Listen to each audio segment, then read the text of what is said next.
it is now Halloween, and in my mind, these 4 sets combined fit the best with the theme of Halloween, and it may just be something completely made up, but it's a gimmick I can throw on a video, so that's what I'm going to do. My opponent here started with Soul Assassin and Leotan's Familiar on a 5-0 hand, and I think I'm going to put this personal wormhole directly into play. I might think a little more about the Ascara of Souls if it weren't for 2 things. There's an Energy Monk on the board that's going to make the wormhole much, much better if I get it. And the fact that I'm going to put it directly into play to begin with.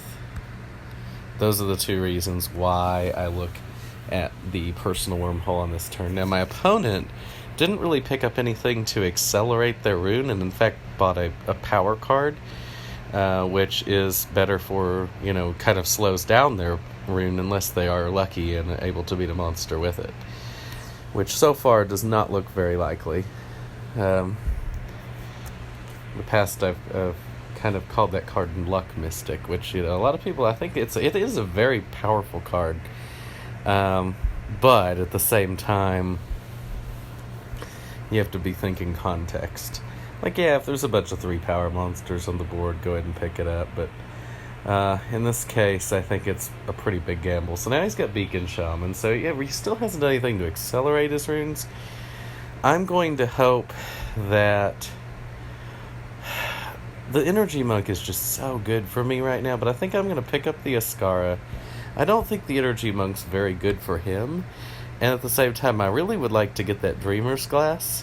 So, my hope is, and he picks up Magnet Monk, so again, not really doing much for his runes.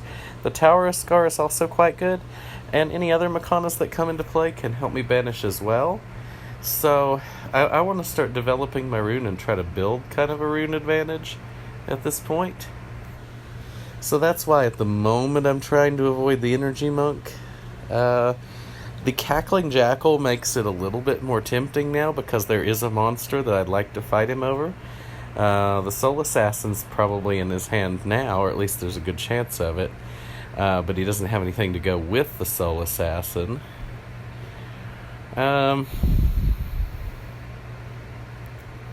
I think I'm going to take the Mystic.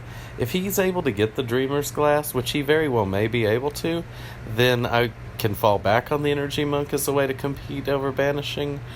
But I'd really like to build some runes. So now I have a Mystic and I have an Ascara of Scar of Souls. I mean, hey, see, Halloween themed right there. Back on that a little bit, the 2 energy sets and the Storm of Souls block, that's, for some reason, just seems to have a good ghoulish feel to it to me. I'm not an aficionado of the storyline, so I may be getting it all wrong.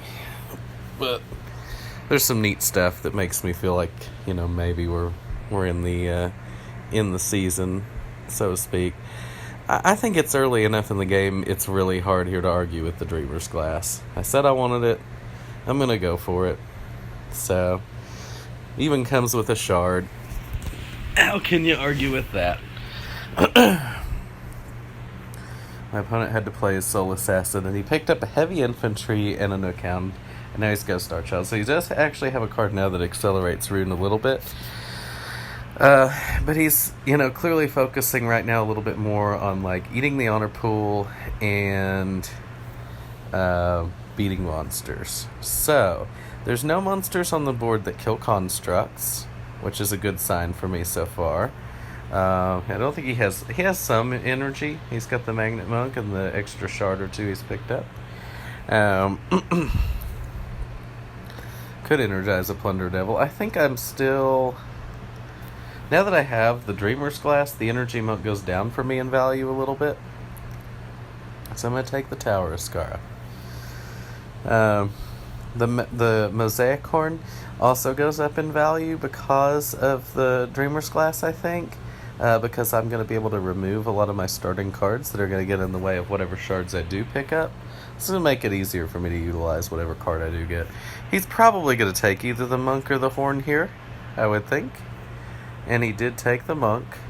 And now I have to consider the Ogo Demon Trap, which actually looks pretty good right now. There are a fair number of monsters on the board, and I'm going to want to be able to compete over that a little bit. Also, I don't want him to just get in a situation where he can Demon Trap every turn.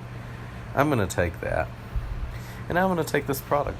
There are 2 targets for it on the board right now. I have a Tower of Scar that I can discard it to. With the Fettered Soul banishing something, there's a good chance more 3 costs will come out.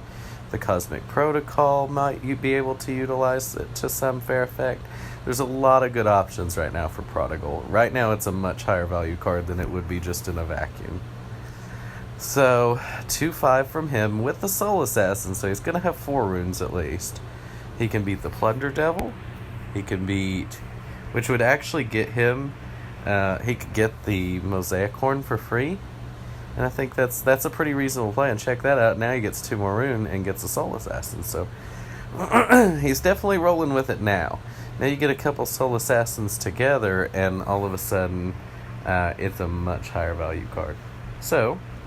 get rid of this militia. I'm going to need to consider some heavy infantries here.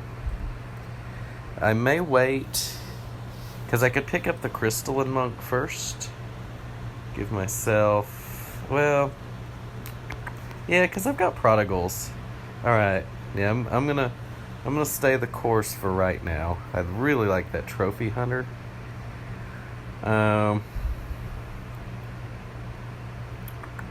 I'm going to move that shard away from the Crawler.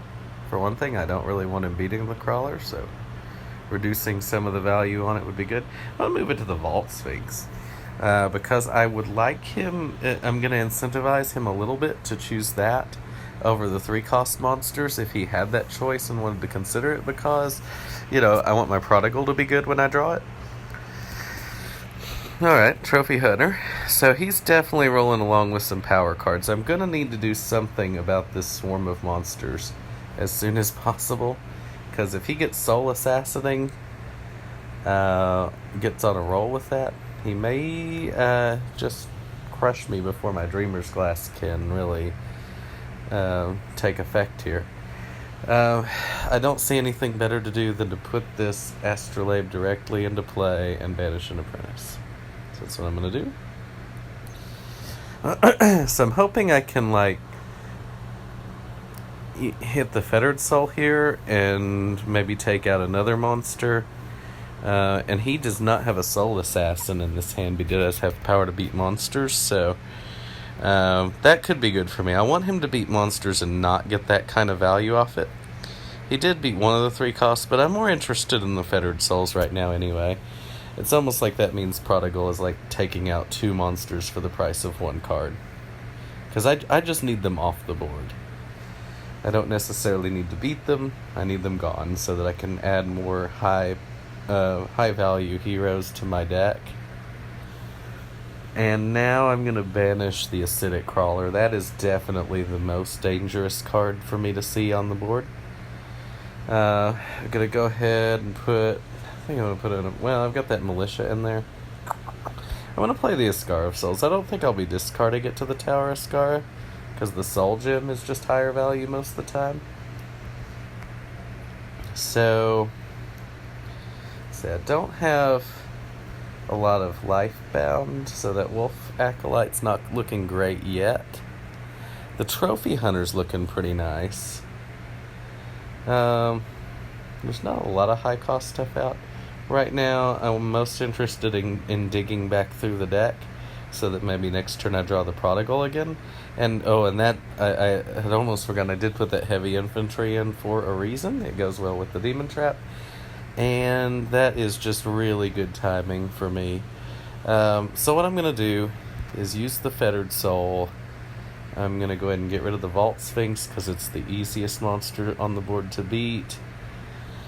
And now See, the Wolf Acolyte is tempting because if I can pick up some life bounds, it should be easy with the Dreamer's Glass to dig through my deck and make the combo work. So I think I'm going to start with that. I think there's a good chance that I'm going to be following it up with the Trophy Hunter. And looks like I am because there's nothing really better out there. The Courier could be really nice here. There's his Star Child. I'm anticipating a Soul Assassin or two. I'm hoping that I might get a little bit lucky here and avoid him getting the value off of those cards. Really, I feel pretty good as long as he doesn't do something crazy like kill all my constructs. Or at least don't kill the Dreamer's Glass. Okay, so nothing too threatening that turn. He just made about 4 and 3, but he reduced the cost of the construct. So he got a 5-cost construct, but that's kind of fine. So I got an Ascara, another Wolf Shaman, just fine. Unfortunately, it does not unite my Wolf Acolyte. I don't know if I'll be able to use... I want to know if I can use this Trophy Hunter. I would have to draw a significant amount of power, which I don't think I have. So that's 4, 6. I would need one more power. There's still a Militia, but I don't think I've put it under the glass. It's one of the things that's kind of annoying about... Not that you can complain about Dreamer's Glass, but it says put a card in your hand under this face up. You do not get to see, as far as I could tell, the cards that are under Dreamer's Glass when you're playing online, which I feel like that you should. I don't think I put the Militia under there. We're going to see. I'm going to try to dig towards it. I'd like to beat the Akum if at all possible. I'm going to again energize the Ogo Demon Trap. That's really doing some work keeping me in the honor race here. Unfortunately, whether the Militia's still in the deck or not, I don't have it in hand. So I'm going to pick up that Cognition Courier. So I'm going to move... I moved it to the Void Militia. I meant to move it to the Cognition Courier. Misclick. So... Still gonna buy the Cognition Courier. Really wanted that. And I'm gonna take the Skyrocket Drone. I really wanted that shard to go with it. But those things happen. So I could take 2 Fanatics. And that is unfortunately not enough to get the Astrolabe this turn. So I'm just gonna take a second Fanatic for no value and pass the turn. Still think I'm in pretty good shape here, though. I've got a lot of pretty good cards going on, and he's kind of just mixing and matching. As long as I can avoid him doing something ridiculous about, like, beating Herald of Doom.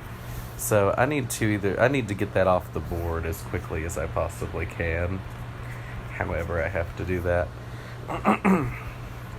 You can see that I have 4 cards under Dreamer's Glass, and that is a lot of value. I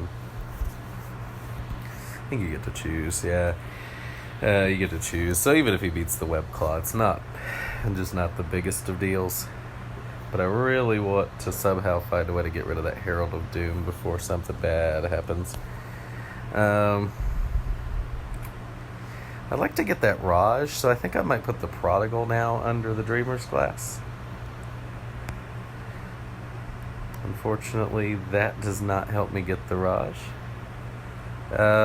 So instead, looks like I think Temple Guardian is better than the Magnet Monk, despite the fact that I do have a card or two that keys off energy. Just a little bit higher value card. I mean, it just kills a monster. And I don't think I'm trying to build a lot of power cards in this deck. I got the Trophy Hunter because I felt like it had a good chance to pay off. Hasn't really done so yet. It was very close to paying off on the turn a couple turns ago when I could have, if I'd had one more rune, put a Makana directly into play. Okay, so he beat the Web Claw, so I'm going to have to kill a Construct, which is going to be the Astrolabe. No doubt, it's the least valuable piece that I have here.